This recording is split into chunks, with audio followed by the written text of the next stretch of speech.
વિશે આપને કહું કે તમામ પૂનમોમાં આજની પૂનમનો મહિમા વિશેષ હોય છે। અહીંયા હજારો ભક્તો શામળિયા તેમના ઈષ્ટ અને તેમના ગુરુ સમાન શામળિયાના દર્શન કરવા આવ્યા છે।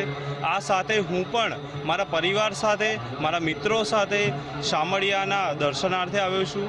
આજના શામળિયાના દર્શન કરી સાક્ષાત ગુરુના દર્શન કરી અને ધન્યતા અનુભવી છે। જગતે જો કોઈને ગુરુના રૂપમાં સ્વીકાર્યા હોય તેવા કૃષ્ણચંદ્ર પરમાત્મા છે અને એ પરમાત્માનો અવતાર જે છે તે સ્વયં નારાયણમાંથી જ પ્રગટ થયેલ એવા ભગવાન નારાયણ શામળાજી શંખચક્ર ગદા પદ્મ ધારણ કરી અહીં શામળાજી નગરીમાં બિરાજ્યા છે।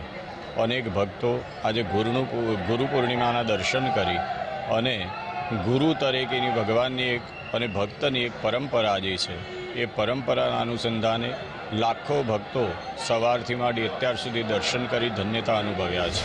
યાત્રાધામ શામળાજી ખાતે આજે ગુરુ પૂર્ણિમા નિમિત્તે વહેલી સવારથી જ મોટી સંખ્યામાં ભક્તો ભગવાન શામળિયાના દર્શન માટે ઉમટ્યા છે।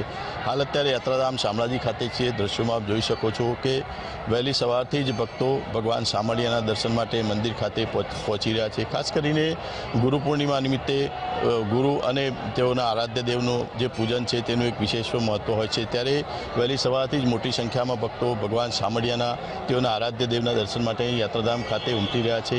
હજારો ભક્તો વહેલી સવારથી જ ભગવાનના દર્શન માટે લાઈનોમાં જોડાયા છે અને ભગવાન શામળિયાના દર્શન કરી ધન્યતા અનુભવી રહ્યા છે। વિપુલ રાણા, ગુજરાત ફર્સ્ટ, અરવલ્લી।